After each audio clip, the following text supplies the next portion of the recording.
నీకంత సమయం లేకుండా ఎందుకు పోయింది? ఆత్మవంచన లేదని చెప్తే. లేకపోవడం ఏం లేదు. న్యూస్ పేపర్ చదవడానికి టైం ఉందా? 30 ఛానల్స్ తిప్పి న్యూస్ బులెటిన్స్ చూడడానికి టైం ఉందా?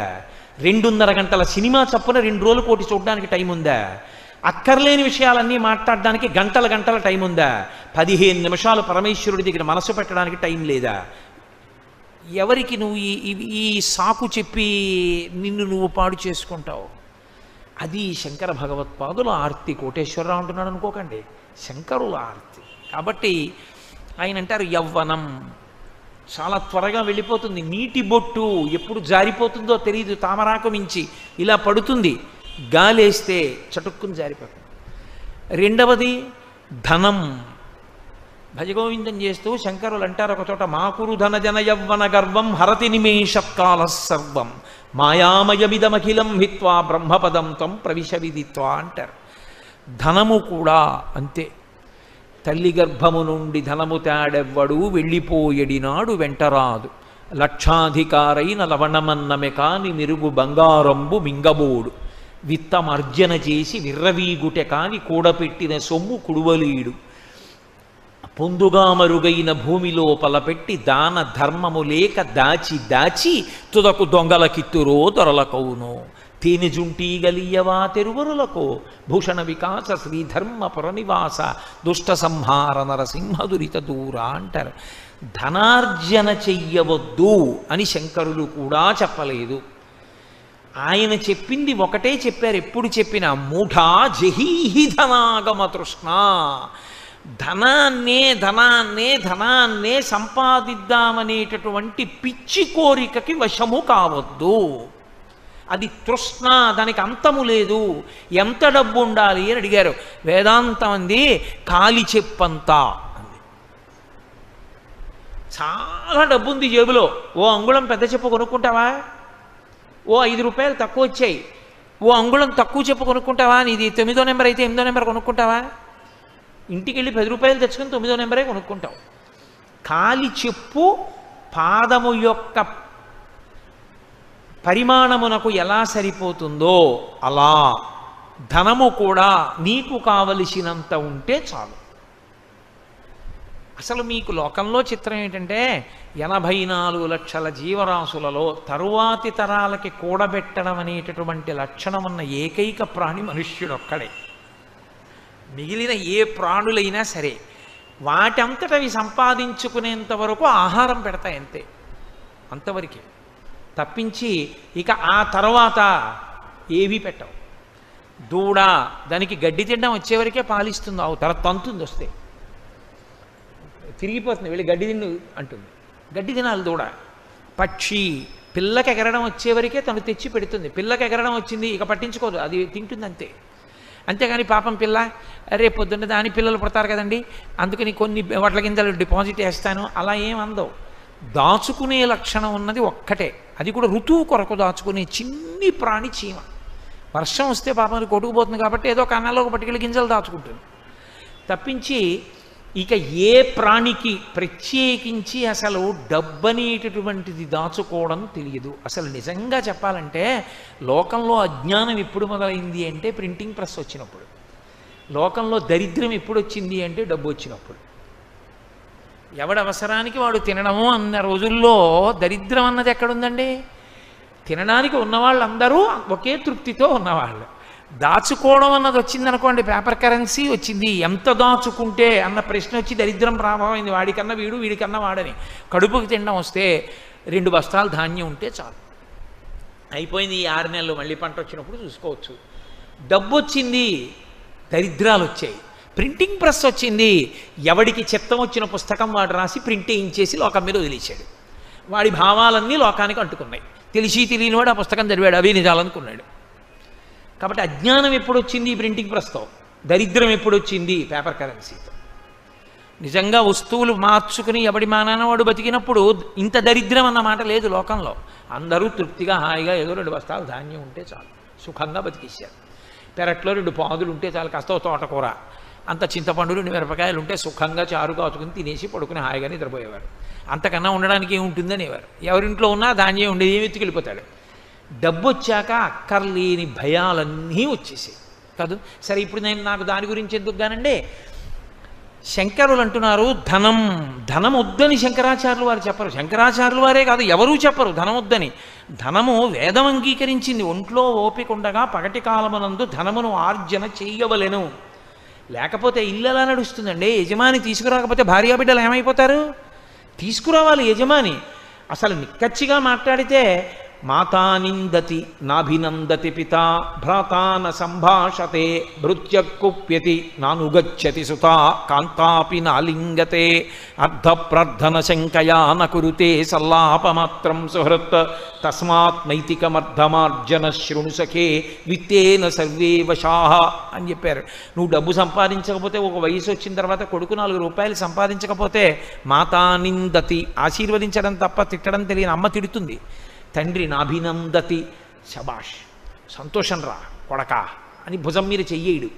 నాభినందతి పిత భ్రాతా న సంభాషతే, అన్నదమ్ములు పలకరించరు. భృత్యకుప్యతి, సేవకుడిని పిలిచి పని చెప్తే చెప్పేవలేవా 5 పైసలు ఇవ్వలేవు అని వాడికి కోపం వస్తుంది. నానుగచ్చతి సుత, తండ్రి ఇంటికి వస్తుంటే కొడుకు బయటికి చెబుతో నీళ్లు తేడు కాళ్ళు కడుక్కోమని. నానుగచ్చతి సుత కాంతాపి నాలింగతే, భార్య కూడా ప్రియమార కౌగలించుకోదు. కాబట్టి అర్ధప్రార్థన శంకయాన కురుతే సల్లాపమాత్రం సుహృత్. ఆయన సుహృత్తు, చాలా మంచివాడు. అందులో ఆయన యందు దోషం పట్టడానికి ఏం లేదు. చాలా మంచి స్నేహితుడు మా రామకృష్ణారావులా. కానీ ఎన్నాళ్ళు ఇస్తాడు? కనబడ్డప్పుడల్లా డబ్బు అడిగితే. అందుకని ఇలా వస్తుంటే బాబాయ్ మళ్ళీ ఏమైనా అడుగుతాడేమో అని అలా పోయాడు ఆయన. కాబట్టి అర్ధప్రార్థన శంకయాన కురుతే సల్లాపమాత్రం సుహృత్ తస్మాత్ నైతికమర్ధమార్జన శృణు సఖే. సఖేవ స్నేహితుడా, ఆర్జన చేయి డబ్బు, కానీ నైతికమర్ధమార్జన శృణు సఖే, నీతి తప్పకుండా సంపాదించు. ఆ నీతి తప్పకుండా సంపాదించినదేదో అది నీ కుటుంబ అభివృద్ధికి కారణమవుతుంది. విత్తేన సర్వే వశాః, నీతి తప్పకుండా సంపాదించిన డబ్బు వల్ల నీకు సమస్తము వశమవుతుంది. ఈశ్వరుడు అనుగ్రహిస్తాడు. ఆ ద్రవ్యంతో నువ్వేం చేసినా ఉపయోగపడుతుంది. కాబట్టి డబ్బు సంపాదించు, కానీ డబ్బు సంపాదించడమే ధ్యేయంగా బతికేస్తే ఇంక దానికి ఏమీ కట్టుబాటే లేదు. సంపాదించడం ఒక్కటే ధ్యేయం. సంపాదించేశావు, దానంత తేలికగా వెళ్ళిపోయేది, దానంత తేలికగా నీ యందు నిరాసక్తత ప్రదర్శించేది ఇంకొకటి లేదు. ఎందుకో తెలుసా? వెళ్ళిపోయినప్పుడు చాలా తేలిగ్గా వెళ్ళిపోతుంది. సిరిదా వచ్చిన వచ్చును సలలితముగ నారికేళ సలిలము భంగిన్ సిరిదా పోయిన పోవును కరిమింగిన వెలగ పండు కరణిని సుమతి. నేను ఎందుకు చెప్పాలి? ఈ కాకినాడ పట్టణంలోనే నేను ఈ ఊరు వచ్చిన కొత్తల్లో ఆయన దగ్గరికి వెళ్ళి ఓ పావుగంట కూర్చుంటుండేవాడిని అరుగు మీద. ఏదో మంచి మాటలు మాట్లాడుతుండేవాడు. ఎంత మంచివాడో, గొప్ప ఐశ్వర్యవంతుడు, అంత డబ్బున్నవాడు.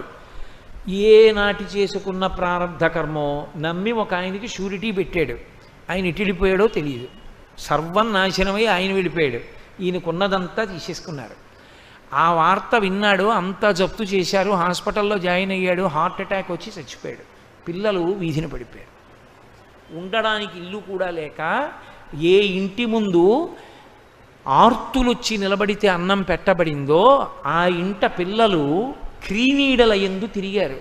అంటే తమ యథార్థ రూపాలు కనపడకుండా ఇంటి గోడల క్రీనీడల దగ్గర తిరుగుతూ అన్నం తిన్నటువంటి ఒక కుటుంబం నాకు తెలుసు. తర్వాత తండ్రి చేసిన పుణ్యం ఆ పిల్లలు వృద్ధిలోకి వచ్చారు, అది వేరు మాట అనుకోండి. కానీ ఐశ్వర్యం అనేటటువంటిది ఉండిపోతుందనుకున్నంత వెర్రి ఇంకోట్లేదు. అంత త్వరగా వెళ్ళిపోయేది ఇది అదొక్కటే. పైగా దానికున్నంత నిరాసక్తత లోకంలో ఇంకెవ్వరికీ ఉండదు. వీడికి ఒంట్లో ఓపికున్నంత కాలము దాని మీదే దృష్టి పెట్టి సంపాదించాడు. ఎక్కడుంటుందండి? తీసుకొచ్చి కట్టలు కట్టి సంపాదించిందంతా కోట్లు ఇంట్లో పెడతాడేంటి? అదేమన్నా పరుప పేర్చి ఉంచడానికి తీసుకెళ్ళి బ్యాంకులో వేయాలి. వేస్తే అది పాస్బుక్లో అంకెల రూపంలో ఉంటుంది. ఈయన చచ్చిపోయాడు, చాపేసి పడుకోబెట్టారు హాల్లో. బ్యాంకులోంచి ఒక్క కట్ట పైకి దూకి, అరే ఎంత జీవితం, ఎంత కష్టపడి సంపాదించావురా మమ్మల్ని అని బీరువాలోంచి ₹1 కానీ ఆయన పరుసులోంచే ఒక ₹10 కాగితం కానీ దూకుతుందా పైకి? అది ఎవడు తీసినా, ఎవడు చేత్తో పట్టుకుంటే వాడిది. అంత తొందరగా జారిపోయేది లోకంలో ఇంకోటి లేదు. అందుకే శంకరులు తోటంటారు, కింవానీన ధనేన వాజికరిభిప్రాప్తేన రాజ్యేన కిం కిం వా పుత్ర కళత్రమిత్ర పశుభిర్దేహేన గేహేన కిం జ్ఞాతైతక్షణభంగురం సపతిరో త్యాజ్యం మనోదూరతః స్వాత్మార్థం గురువాక్యతో భజ భజ శ్రీపార్వతీవల్లభం. ఆయనకేం కోపంతో కాదు ఆయన చెప్పింది, హద్దు ఎరిగి ప్రవర్తిస్తే జీవుడు ఉద్ధరింపబడతాడని. అది పాపం ఆయన తాపత్రయం, అంతేగాని ఆయన మన అందరినీ నిందించడం ఆయన లక్ష్యం కాదు. ఆయన సంపాదించవద్దని ఏం చెప్పలేదు శంకరాచార్యులు వారు. సంపాదించు, కానీ వెర్రెక్కిపోకు. వెర్రెక్కిపోతే ఏమైపోతుందో తెలుసా, ఒకదాని తరువాత ఒకటి ఆగిపోయేవేవో చెప్పారు ఆయన. ఇందులో మొదట ఆగిపోయేదేదో తెలుసా, డబ్బే.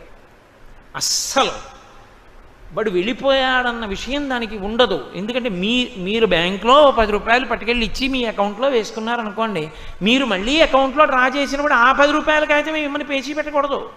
అది వెళ్ళిపోతుంది పక్క, వెంటనే ఎవరికో ఇచ్చేస్తారు, ఇంకో కాగితం ఇస్తారు కదా, అంతే. కాబట్టి డబ్బు అంత చంచలమైంది లోకంలో ఇంకోటి లేదు. దాని పేరే కరెన్సీ. అది ప్రవహించి ఉపకారం చేస్తుంది, అది అలా వెళ్ళిపోతుంది అంతే. దాని తర్వాత పాపం ఏదో ఆయన్ని శ్మశానానికి తీసుకెడితే కనీసం వాళ్ళ బంధువులందరూ ఆయన కారెక్కి శ్మశానం దాకా కారన్నా వస్తుంది, అనసాధ్యం కూల. అందుకని కింవానేన ధనేన వాజికరిభి, గుర్రాలు ఏనుగులు అన్నారు, ఇప్పుడు కారులు. అది శ్మశానం గేటు దాకానన్నా వస్తుంది. గేటు దాటి లోపలికి వచ్చేవాడు, మిగిలిన వాళ్ళు ఎందుకులేండి ఇంకా అలా ఏం చూస్తామండి అని వస్తారు, రాకపోతారు.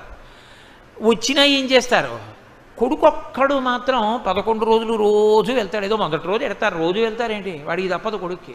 ఎవరో ఒకళ్ళని తోడు తీసిన వాడు వెళ్తాడు, వెళ్ళి ఏదో అంచేష్టి సంస్కారం అక్కడ చేసి వస్తూ ఉంటాడు. మళ్ళీ ధర్మోదకాలకే కనబడతారు కొంతమంది. కాబట్టి కొడుకు అసలు జీవితం అంతా పట్టుకున్న భార్య ఇంటి గడప దగ్గరే, కొడుకు శ్మశానం దగ్గరే. ఇన్ని ఫెయిర్ అండ్ లవ్లీలు రాసి, ఇన్ని పంచెలు కట్టి, ఇన్ని అల్లర్లు చేసి, ఇన్ని పూలదండలు ప్రతిరోజు వేయించుకున్న శరీరం వల్లకాటి దగ్గరే. మరి వచ్చిందెవరు, పైన కప్పిన బట్టమేటి చాకలి పాలు పడుచు పెళ్ళామైన పరుల పాలు. ఇంకా నువ్వు తీసుకెళ్ళేది ఏమిటి, ఆఖరికి ఎన్ని పంచెలున్నా ఎన్ని అంచులు ఉన్నా ఇంట్లోనే. దీని మీద కప్పడానికి మాత్రం ఓ సైనికుడు అట్టుకొస్తారు, కట్టుకొచ్చి అత్యంత సమకబారు వస్త్రం ఒకటి తీసుకొచ్చి కట్టి పట్టుకెళ్ళి తీసి పక్కన బారేస్తారు. అది కూడా పట్టుకుపోయేవాడు ఉంటాడు. ఇంకే ఇది కల్లరి బొమ్మయౌకాయంబునొల్లా, ఇంటి దొంగల బోలు కొడుకులనొల్లా, అద్దె కొంపల బోలు ఆ లోకమొల్లా, ఎందుకీ లోకంబులిందుకీ మురుపు ముందు చావుండంగ మురియంగనగునే అంటారు మానస పూజలో. ఏది నీకు ఉండేది ఆఖరికి.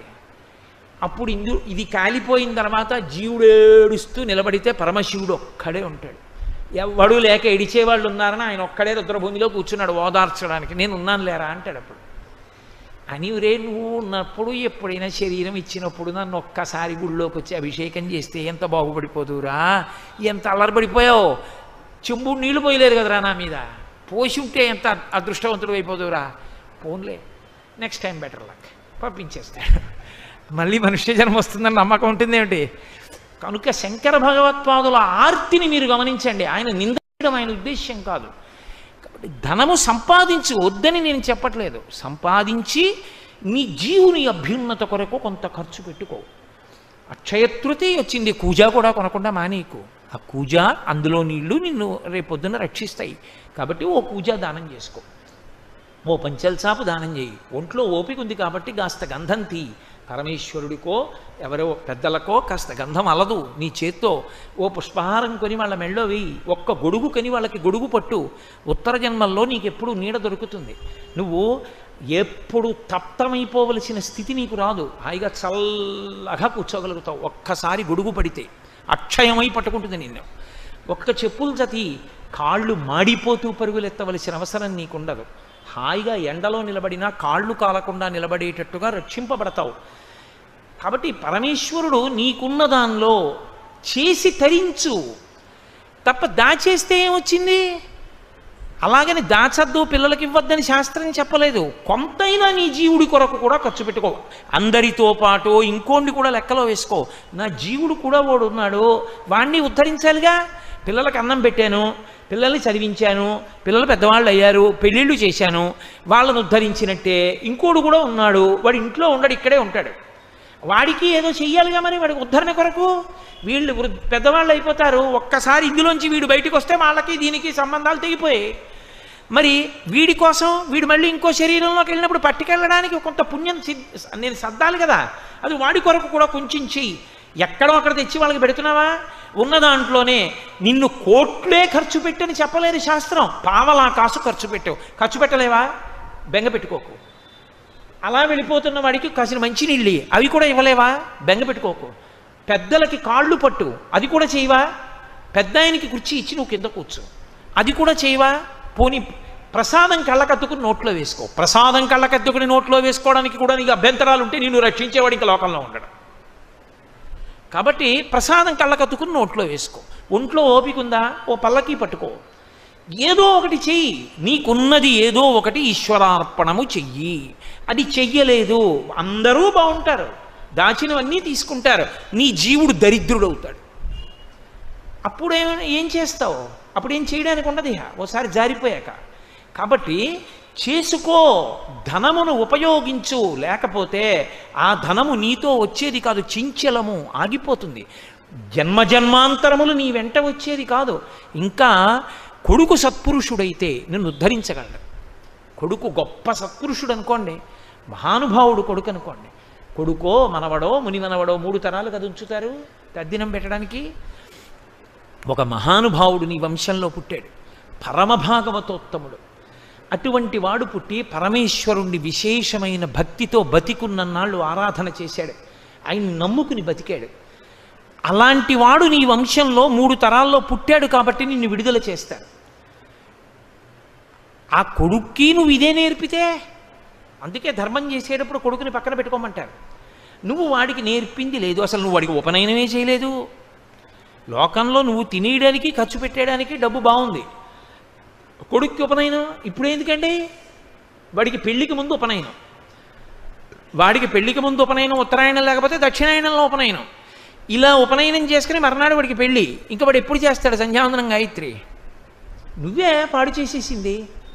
కాబట్టి వాడికి యజ్ఞోపవీతం మీద కూడా నమ్మకమే ఉండదు. ఇది ఎప్పుడు కట్టి కుడిపేస్తుంది, శరీరం అంటూ పడిపోతుందిగా. అప్పుడు వాడేం చేస్తాడు నీకు? నువ్వే పాడు చేసింది, వాడు కాదు. నువ్వు వాడికి నేర్పలేదు. కొడుకుని దగ్గర పెట్టుకొని కొడుకు ఇలా బతకాలని నువ్వు నేర్పలేదు కొడుక్కి. నువ్వు సంపాదనలో తిరిగావు, వాడికి అదే మప్పావు. నువ్వు పట్రా, సంపాదించు, బ్యాంకులో వెయ్యి, కూడబెట్టు, అదొక్కటే మప్పావు.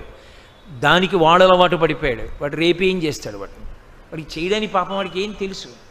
వాడిని అనడానికి ఏం లేదు, వాడికి ఏం తెలుసు అని చేస్తాడు. వాడికి ఏం తెలియదు. అది బాగా వ్యగ్రత పొందిందనుకోండి, ఇప్పుడు ఎక్కడ కుదురుతుందని, కానీ మీరు చేసేయండి 11వ రోజుకి వస్తానంటాడు. నేను ఎన్నో కుటుంబాల్లో చూశాను. కాబట్టి ధనం అంత వ్యామోహం పెట్టుకోక, అది నీ వెంట వచ్చేసేదేం కాదు. ఇక్కడ ఉన్నప్పుడైనా జారిపోతుంది, శరీరం విడిచిపెట్టాకైనా రాకుండా పోతుంది. వచ్చేదేది ఆ ధనాన్ని మారిస్తే వస్తుంది, పుణ్యధనంగా మారిస్తే వస్తుంది. ఒక్క కూజ కొన్నావు, ఒక్క కూజ జన్మాంతరంలో, ఒక్క అక్షయ తృతీయ నాడు ఇచ్చావు, అది అక్షయమై నీ జీవుడు ఎన్ని శరీరాల్లో ఉన్నా అది పనికొచ్చింది. ధనమును పుణ్యధనంగా మార్చడం నేర్చుకో. ఎప్పుడో అప్పుడు మళ్ళీ నువ్వు తరించడానికని మార్గం అవుతుంది. ఇది శంకర భగవత్పాదుల యొక్క ఆవేదన. ఆయన ఆవేదన దిద్దడమే కానీ ఆయన ఆవేదన నింద చేయడమో, నువ్వు పాడైపోతున్నావనడమో, ఖండించడమో కాదు. శంకరులకున్నంత సాత్వికమైన వాక్కు నాకుంటే ఇంత కఠినంగా కూడా మాట్లాడేవాడిని కాదు. శంకరులైతే ఇంకా చాలా ప్రేమగా మాట్లాడతారు. నాకు అంత ప్రేమగా మాట్లాడడం రాదు కాబట్టి నా వాక్కు ఎందుకు కొంత వ్యగ్రత కనపడుతోందేమో నేను మాట్లాడుతున్నప్పుడు. కాబట్టి అది ఆర్తి, ఒక తండ్రికి ఉన్నంత ఆర్తి, అంతకన్నా గొప్ప ఆర్తి శంకరాచార్యులు వారిది. లేకపోతే ఎందుకంటే ఆయనకి ప్రశ్నోత్తర రత్నమాలిక, ఆయన తరించలేరా? అపరశివావతారం అది. ఆయనకి ఎందుకు మన గురించి ఇంత తాపత్రయం? అరే వాళ్ళు ఏమైపోతారు మరి నేను చెప్పకపోతే? అది ఆయన మనకిస్తున్న నిధి. అది తండ్రి ఇచ్చిన నిధి శరీరంలో ఉన్నంతసేపే, శంకరులు ఇచ్చిన నిధి అసలు శరీరంలో ఉండకుండా చేయగలరు. అంత గొప్ప నిధిని ఆయన ఇస్తున్నారు. కాబట్టి ధనం జాగ్రత్త సుమ, అది నళినీదళగత జలవత తరళం. ధనం ఒకటి. ఎక్కడ అత్యాశతో నిలబడిపోయి జన్మని పాడు చేసుకుంటాడో అక్కడక్కడ శంకరాచార్యులు వారు దాని యందు ఉన్నటువంటి అత్యంత చాంచల్యమైనటువంటి స్థితిని చెప్పి వ్యామోహం పెరిగిపోకుండా జాగ్రత్త పడడాన్ని నేర్పుతున్నారు. కాబట్టి మహానుభావుడు తులసీదాస్ గారు రామాయణం చెప్తుండేవారు. చెప్తుంటే ప్రతిరోజు గుర్రం మీద వెళ్ళిపోతుండేవాడు జమీందారు కాశీపట్టణంలో. చూసి నవ్వేవాడు గుర్రం ఆపి. తులసీదాస్ గారు వచ్చి కూర్చోండి అన్నగారు. అంటే ఆయన నీకు పనా పాడా, నీలా పని లేని వాళ్ళని కొంతమందిని చేరేస్తావు, వాళ్ళకి రామాయణం అంటావు, వాళ్ళు వింటూ ఉంటారు. నాకెందుకు జమీందారిని, ఆ గంట ఉంటే ఇంకో 1000 రూపాయలు సంపాదిస్తానని నవ్వుతూ వెళ్ళిపోయేవాడు. అలా వెళ్ళిపోయిన జమీందారింటికి తులసీదాస్ గారు వెళ్ళారు. వెళ్ళి అయ్యా నాకు మీ ఇంటికి వచ్చి రామాయణం చెప్తా, మీరు వచ్చి కూర్చోవద్దు, మీకు ఎప్పుడు ఖాళీ, మీరు ద్రవ్యార్జన చెయ్యకుండా ఎప్పుడు ఉంటారు, అప్పుడే వచ్చి చెప్తా, 10 నిమిషాలైనా పర్వాలేదు, పావు గంట అయినా పర్వాలేదా అంటే తాపత్రయం శంకరాచార్యుల వాళ్ళ. అరే పాడైపోతున్నాడే అని. వినండి అన్నాడు. ఇప్పుడు ఎక్కడ కుదురుతుంది చూద్దాంలే. మళ్ళీ వెళ్ళారు. నవ్వి అన్నాడు వచ్చే ఏడాది రండి అన్నాడు. ఖచ్చితంగా ఏడాదికి తులసీదాస్ గారు వెళ్ళారు. ఇప్పుడు ఎక్కడ కుదురుతుంది, వచ్చే ఏడాది రండి అన్నాడు. అలా 6-7 మార్లు తిప్పాడు. వెళ్ళారు పాపం తులసీదాస్ గారు. ఆ పై ఏడాది వెళ్ళారు. అయ్యా మీ నాన్నగారు ఏది రామాయణం 10 నిమిషాలు వింటారేమో అని వచ్చానండి అన్నారు. మా నాన్నగారు మీకు తెలియదా, చచ్చిపోయారు కిందటి ఏడాది అన్నాడు కొడుకు. తులసీదాస్ గారు దివ్య దృష్టితో చూశారు. దివ్య దృష్టి ఉంటుందా అండి అనకూడదు, అది ఉన్నవాడికి తెలుస్తుంది ఉందని. ఏమీ లేనివాడికి నీకెలా తెలుస్తుంది ఉందని? సాధన చేయి నీకు తెలుస్తుంది ఉందని. అన్నం తింటే తెలుస్తుంది ఆకలి తీరుతుందని. తపస్సు చేస్తే దివ్య దృష్టి ఉంటుంది. అంతేగాని వాడికి ఉంటే నువ్వు చేయకుండా అది ఉంటుందా అండి అంటే ఉంటుంది. నువ్వు చేయి తెలుస్తుంది నీకు. కాబట్టి దివ్య దృష్టితో చూశారు. ఎక్కడున్నాడో తెలుసా? కిందటి ఏడాది వరకు జమీందారుగా ఉన్న జీవుడు ఆ ఇంటిలోనే పశువుల కొట్టంలో ఎద్దుగా ఉన్నాడు తాపత్రయానికి. ఇంకా ఐశ్వర్యం మీద భ్రాంతి పోక పొలాలు దున్నడానికి ఆ ఇంటి పశువే అయి ఆ ఇంట్లో నిలబడి ఉన్నాడు. లోపలి జీవుడు గుర్తుపట్టాడు తులసీదాస్ గారిని. ఎద్దు ఆయన వంక చూసి కన్నుల నీరు కార్చింది. ఒక్కసారి మీ దగ్గర రామాయణం వింటే ఇలా అయ్యేవాడిని కాదు. అది వినక ధనమునందు మమకారం పెట్టాను. ఇప్పుడు వాడు యజమాని, వాడేమీ చేయడు. ఇదిగో ఈ పక్కనున్న ఆవుని వాడు దానం చేయడు నా పేరు చెప్పి. అందుకని ఇదిగో ఎద్దునై ఆ పొలాన్ని దున్నుకుంటున్నా, తోక మిలిపెడుతున్నాడు, కంట్లో కారం పెడుతున్నాడు, వీపు మీద కొరడాతో కొడుతున్నాడు, గడ్డి తిని పొలం దున్నుతున్నాను. 1 గంట రామాయణం వింటే ఇలా అయ్యేవాడిని కానన్నాడు. ఆ భాష జీవభాష తులసీదాస్ గారికి అర్థమైంది. ఒకసారి ఇది వదిలిపెట్టాక ఎవడు ఉద్ధరిస్తాడు? ఇక ఉద్ధరించేవాడు ఉండడు. కాబట్టి ధనమునందు ఆర్జన ధనమును ఆర్జన చెయ్యకుండా ఉండు. అసలు డబ్బు వద్దు నీకు, డబ్బు వల్ల పాడైపోతావు. ఎందుకు డబ్బులు? అసలు డబ్బుల జోలికి వెళ్ళకు అని ఎవ్వరూ చెప్పలేదు. మీరు బాగా గుర్తుపెట్టుకోవాలి. నేను ఎలా సన్యాసినో నువ్వు అలా ఉండని చెప్పరు. ఎందుకో తెలుసా? సన్యాసి కూడా దేని మీద ఆధారపడతాడండి? గృహస్థాశ్రమం మీద ఆధారపడతాడు. సన్యాసికి భిక్ష ఎవరు పెడతారు? గృహస్థు పెడతాడు.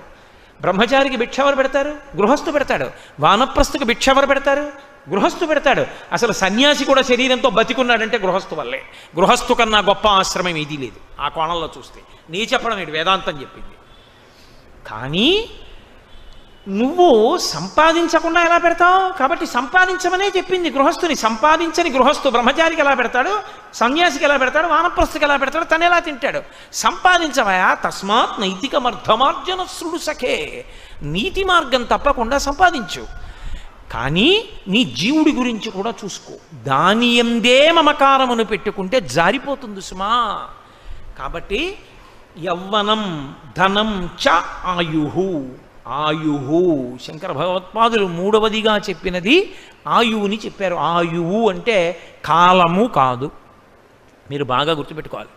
కాలము అనంతమై వెడుతూ ఉంటుంది. అలాగే కాలమునందు ఒక ప్రత్యేకమైనటువంటి తేదీ నాడు, ఒక నక్షత్రంలో ఒక తిథి నాడు పుట్టి, ఒక నక్షత్రంలో ఒక తిథి నాటి వరకు ఒక ఉపాధి యందు ఒక జీవుడు ఉన్న కాలాన్ని ఆయుర్దాయమని పిలుస్తారు. ఆ జీవుడికి ఒక కుక్క ఒక తిథి నాడు పుట్టింది, ఒక నక్షత్రంలో పుట్టింది, ఒక నక్షత్రంలో ఒక తిథి నాడు వెళ్ళిపోయింది. ఒక వ్యక్తి ఒక నక్షత్రంలో పుట్టాడు. నక్షత్రాన్ని బట్టే కదా జాతకం రాస్తారు. మరి ఒక నక్షత్రంలో ఫలానా పాదంలో ఫలానా సమయానికి పుట్టాడు, ఫలానా నక్షత్రంలో ఫలానా తిథి నాడు ఫలానా రోజున ఫలానా సమయానికి వెళ్ళిపోయాడు. ఇప్పుడు ఆయన ఆయుర్దాయం ఎంత అని అడిగారు అనుకోండి, ఆ తిథి నుండి ఈ తిథి వరకు ఆయన శరీరముతో ఉన్న కాలమునకు ఆయుర్దాయం అని పేరు. శంకరులు అంటున్నారు ఆయుహు అత్యంత చంచలమైన వాటిల్లో అది కూడా.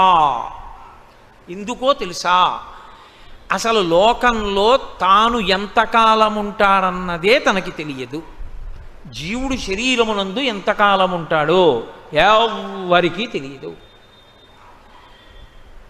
తెలియనప్పుడు నువ్వు ఇందులో ఎంతకాలం ఉంటావో తెలియదు అన్నప్పుడు ఎంత తొందరగా దీన్ని నువ్వు సద్వినియోగం చేయవలసి ఉంటుంది. దీపం ఉండగా ఇల్లు చక్క పెట్టేసేయి.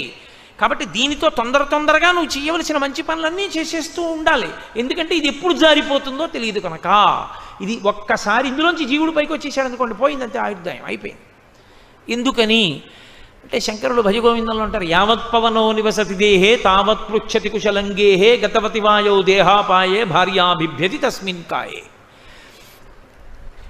ఊపిరి లోపలికెళ్ళి పైకొచ్చింది, బతికున్నాడు. పైకెళ్ళిన ఊపిరి లోపలికి తీశాడు, బతికున్నాడు.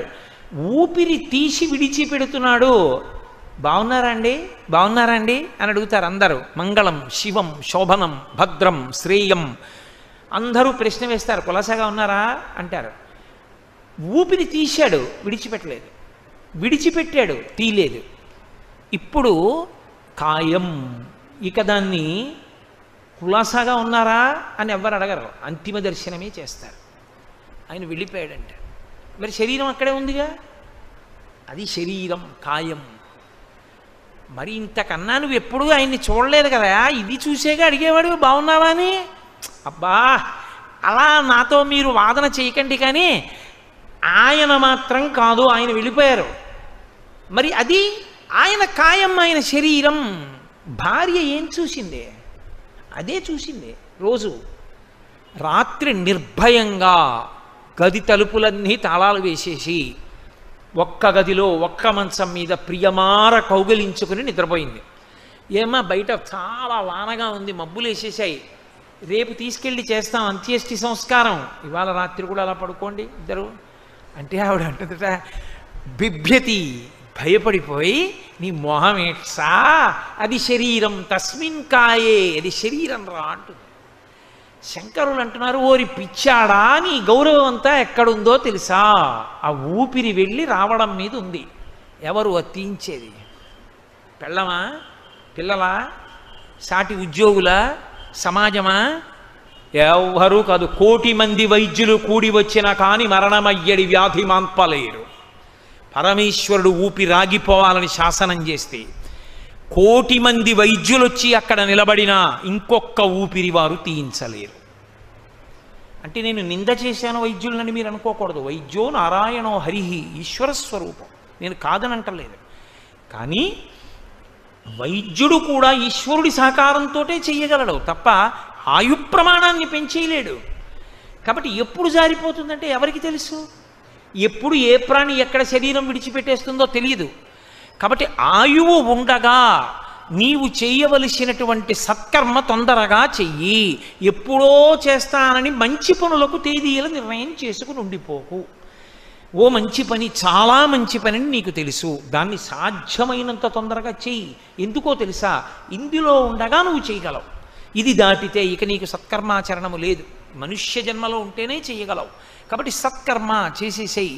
ఒక చోట ఒక విచిత్రమైనటువంటి ఐతిహ్యం చెప్తుంటారు. ఒక చిన్న కథ, చాలా చిత్రమైంది ఒకటి ప్రతిపాదన చేస్తూ ఉంటారు. ధర్మరాజు గారు రాజసూయాగం అంతా పూర్తి చేసేశారు. రాజసూయాగం కూడా కాదు, పట్టాభిషేకం పూర్తయిపోయింది ఆయనకి. పట్టాభిషేకం పూర్తయిపోయి ఆయనే మహారాజు. బడలిపోయాడు. మరి ఇన్ని పనులు చేసి ఓ పెళ్లి చేస్తేనే బడలిపోదాం, ఆ పట్టాభిషేకం అంతా ఇన్ని దాన ధర్మాలు చేసిన వాడు బడలిపోడండి. అలిసిపోయి ఉన్నాడు. ఎక్కడి నుంచో బ్రాహ్మణుడు వచ్చాడు. అయ్యా ఒక్క గోవు దానం చేయండి, నాకు బతికేస్తాను అన్నాడు. అంటే ధర్మరాజు గారు అన్నారంటారు సుమండి, మహాభారతం అంతర్గతం అని మీరు అనుకోకండి, ఓ మంచి సందేశం ఇవ్వడానికి చెప్తారు. రేపు రమ్మను, దానం చేస్తాను అన్నాడు. వెంటనే భీముడు అన్నాడు, నగారాలు మోగించండి అన్నాడు. అంటే ఏదైనా చాలా గొప్ప మంగళప్రదమైన విశేషం జరిగితే కోటలో నగారాలు మోగుతాయి, నగారాలు మోగించండి అన్నాడు. నగారాలు మోగించారు. ధర్మరాజు తెల్లబోయాడు.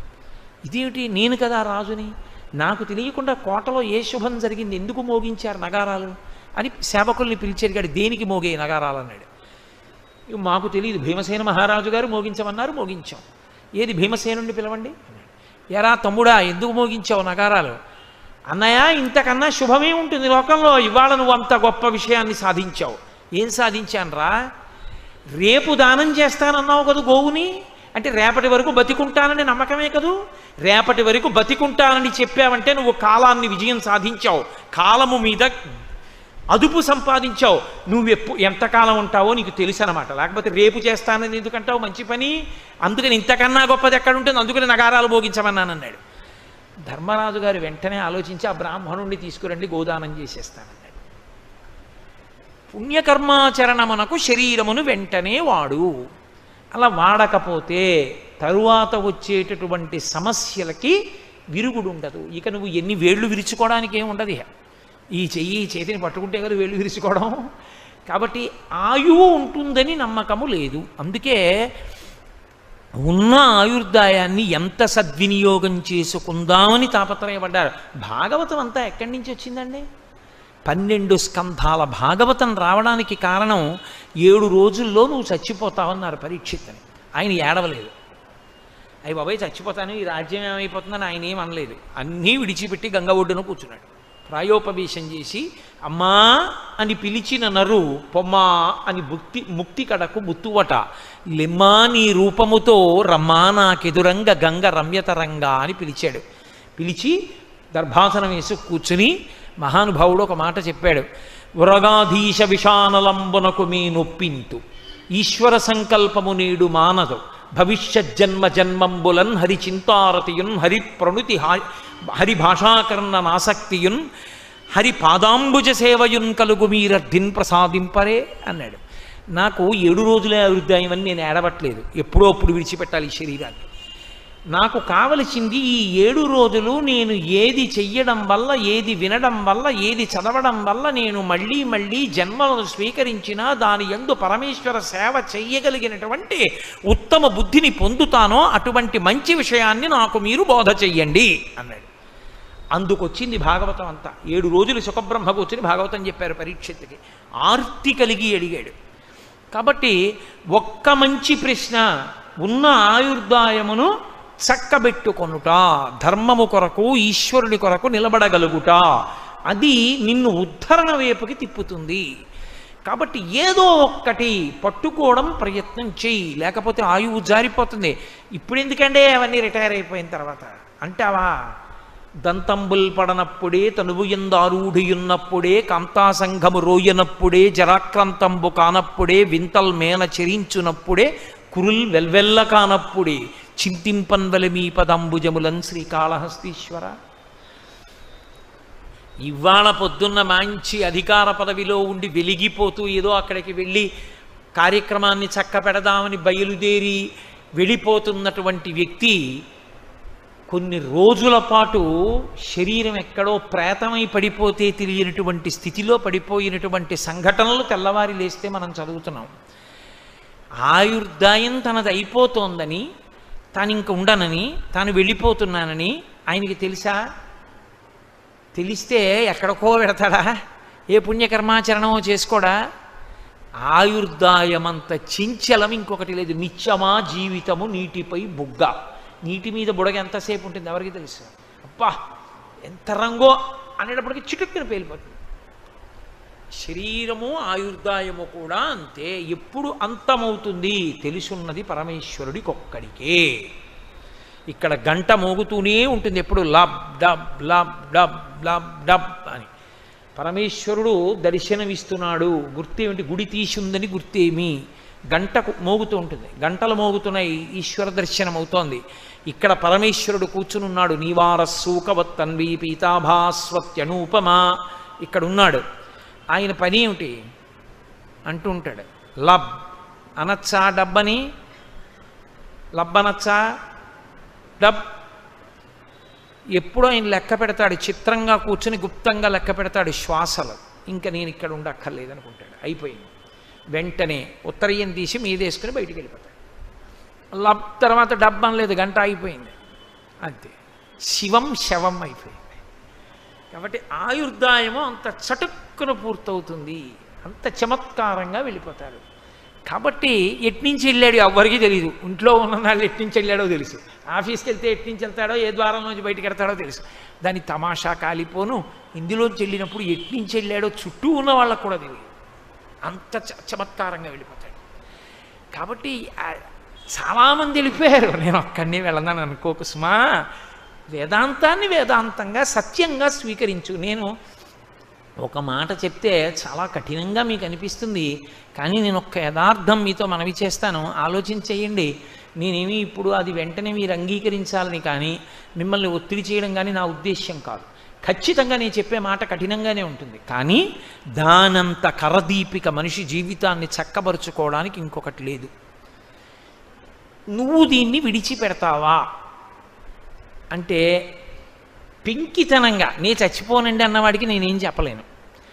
పక్కింట్లో దొంగలు పడ్డారు, నీ ఇంటికి తాళాలు ఇస్తున్నావు, నాన్నగారు వెళ్ళిపోయారు తద్దినం పెట్టావు, తాతగారు వెళ్ళిపోయారు తద్దినం పెట్టావు, అమ్మ వెళ్ళిపోయింది తద్దినం పెట్టావు.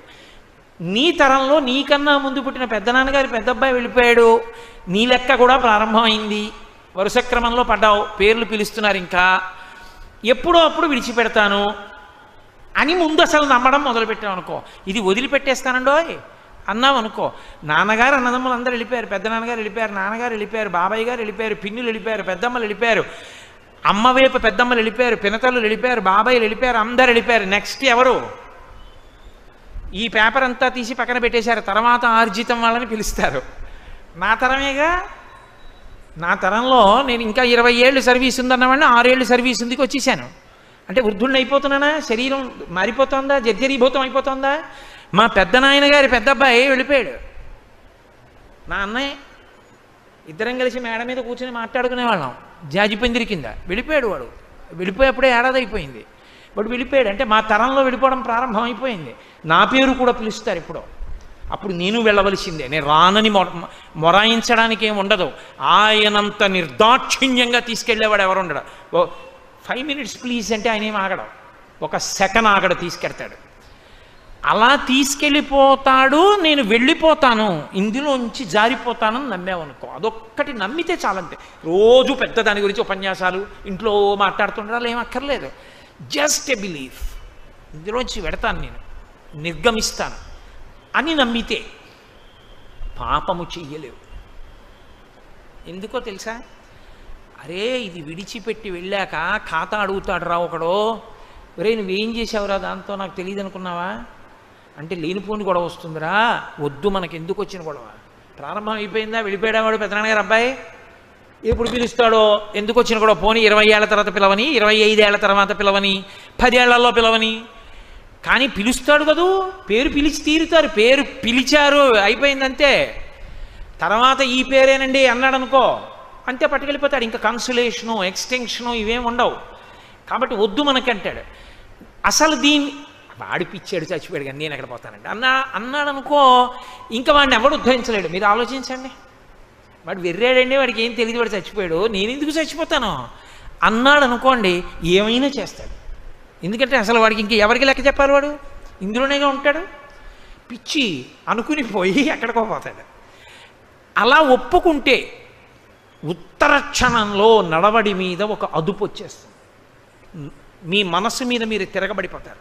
నీ ఇష్టం వచ్చినట్టు నువ్వు చెప్పినా నీ చేయనలా, నీ సొమ్మేం పోయింది ఎన్నైనా చెప్తావు. ఒక్క క్షణం దీంతో తప్పు చేయడం, ఆ తర్వాత ఆయన దగ్గరికి వెళ్ళి చేతులు కట్టుకున్న తర్వాత ఆయన లెక్కలు మొదలెడతాడు. అప్పుడు ఎవడు పడతాడు? నీ చేయను, నా వల్ల కాదు, ఒక్కనాటికి చెప్పద్దు. 2 మాటలు చెప్తుంది, 3 మాటలు చెప్తుంది, 4 మాటలు చెప్తుంది, అసలు చెప్పదు. ఇక వాడు వినడండి అలాంటివన్నీ అంటుంది. ఆ అదుపు నీకు రావాలంటే మనసు మీద శంకర భగవత్పాదుల యొక్క ప్రశ్నోత్తర రత్నమాలికలో ఆయన చెప్పిన మాట జీర్ణం కావాలి. అది శంకరాచార్యుల వారి తాపత్రయం. అందుకు ఆయుహు సద్వినియోగం చేసుకున్న వాళ్ళు ఖట్వాంగుడు అని ఒక రాజు, ఆయన్ని దేవతలు పిలిచారయ్యా, మేము యుద్ధం చేసి రాక్షస సంహారం చేయలేకపోతున్నాం, కాబట్టి నువ్వు రా, వచ్చి మాకు సహాయం చేయి అన్నారు. ఆయన వెళ్ళి దేవతల తరపున పోరాటం చేసి రాక్షస సంహారం అంతా చేసి దేవతల దగ్గరికి వెళ్ళాడు. వాళ్ళందరూ ఈయన మెళ్ళలో పూలమాలలు వేస్తున్నారు సత్కారం చేసి. ఇవన్నీ చేతురుగాని లేండి, కానీ పెద్ద విశేషం కాదు. మనుష్యలోకమునందు ఎవడు ఎంతకాలం ఉంటాడో తెలియదు ఎవ్వడికి. నాకు మీరు ఒక్క ఉపకారం చేయండి, నేను ఎంతకాలం ఉంటాను ఈ శరీరంలో అని అడిగాడు. వాళ్ళు అన్నారు, ఏమనుకోకు, 2 గడియలు ఉందన్నారు. ఏమనుకోవడం ఎందుకు, ఎప్పుడో అప్పుడు 2 గడియలు వింటాంగా, కాబట్టి నాకేం బెంగలేదు. విమానం ఇది అన్నాడు, ఎక్కి ఇంటికి వచ్చేసాడు. నేను వెళ్ళిపోతున్నాను కాబట్టి మీరు ఏడవద్దు, వెళ్ళిపోవాలి తప్పదు, కాబట్టి అన్నీ వదిలిపెట్టేస్తున్నాను, కొడుకు అప్పచెప్పానన్నాడు. బయటికి వెళ్ళాడు. గోవిందా గోవిందా గోవిందా గోవిందా గోవిందా గోవిందా అంటూ గోవిందుని యందు మనసు పెట్టి గోవిందనామని చెప్పాడు. మోక్షానికి వెళ్ళిపోయాడు. 2 గడియల ఆయుర్దాయం ఉన్న ఖట్వాంగుడు చక్కదిద్దుకుని ఈశ్వరుణ్ణి చేరిపోయాడు. కాబట్టి చించలమైన ఆయుర్దాయమునందు ఉన్న ఈ ఉపాధిని చక్కబెట్టుకో, జాగ్రత్త పడు. అందుకే వేదాంతంలో ఎప్పుడూ ఒక ఉదాహరణ చెప్తారు. దీనిలో ఉన్నప్పుడు దీనితో మంచి పని చేద్దాం అనుకున్నప్పుడు ఎప్పుడు ఒకే ఉదాహరణ జ్ఞాపకం తెచ్చుకుంటూ ఉండు అని చెప్తారు.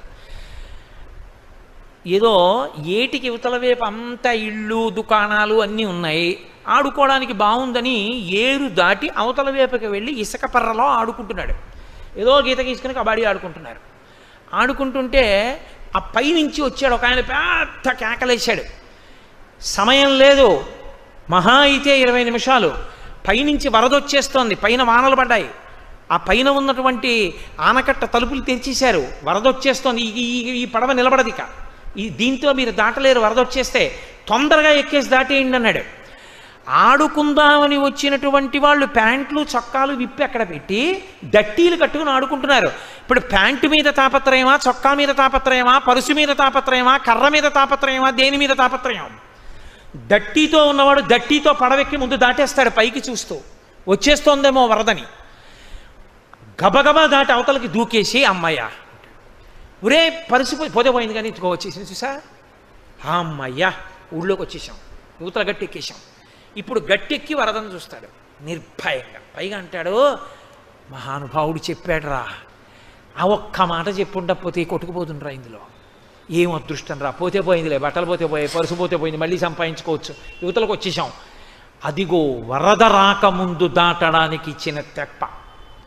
ఈ తెప్పని నువ్వు అంత తొందరగా వాడుకుంటూ ఉండాలి.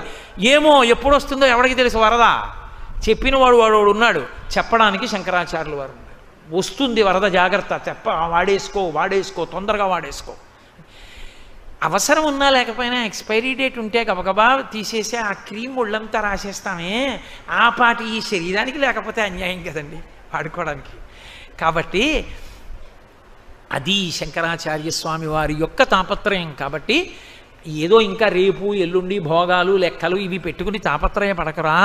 ఆయుర్నశ్యతి పశ్యతాం ప్రతిదినం యాతిక్షయం యవ్వనం ప్రత్యాయంతి గతాః పునర్న దివసాః కాలో జగద్భక్షకః లక్ష్మీస్తోయ తరంగ భంగ చపలా విద్యుచ్చలం జీవితం తస్మాన్ మాం శరణాగతిం కరుణయా త్వం రక్ష రక్షాధునా అంటారు. సూర్యభగవానుడికి ఓ కొడుకో కూతురు యముడు యమున వెనక్కి రాదు, ముందుకెడుతుంది, కాలము ముందుకెళ్ళిపోతుంది. యముడు ముందుకెళ్ళిపోతున్న కాలంలో ఏ జీవుండి శరీరం నుంచి విడిపించాలో వాడిని నిర్దాక్షిణ్యంగా విడిపించేస్తారు. కాబట్టి సూర్యోదయ సూర్యాస్తమయముల యందు నీ ఆయుర్దాయం అయిపోతోంది. రామకృష్ణ పరమహంస తెల్లవారగానే నేల మీద పడి తలకొట్టుకు ఏడిచేవారు. మేనలు అడిగేవాడు, ఎందుకు ఏడుస్తున్నావు మామా అని.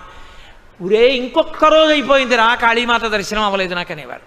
అంత ఆర్తి లేకపోయినా పోనీ ఏదో అకస్మాత్తుగా అంత బెంగ పెట్టేసుకోక్కర్లేదు, కానీ కనీసం దీంతో చేయవలసిన వాటి ఎందు కూడా ఒక త్వర, అయ్యో చేద్దాం అనేటటువంటి ఒక సంకల్ప నిష్ఠ ఏర్పడడం చాలా మంచిది. అంతకన్నా మినహాయింపు ఇచ్చి మాట్లాడేస్తే అది శంకరాచార్యుల వారి స్తోత్ర వైభవాన్ని డైల్యూట్ చేశాడంటారు చూసారా, అలా అంత గంభీరమైన విషయాన్ని నేను పలసన చేసినట్లు అవుతుంది. అందుకని అక్కడ అంత మాట్లాడాలి తప్ప అంతకన్నా కింద కొచ్చిక మాట్లాడాలి.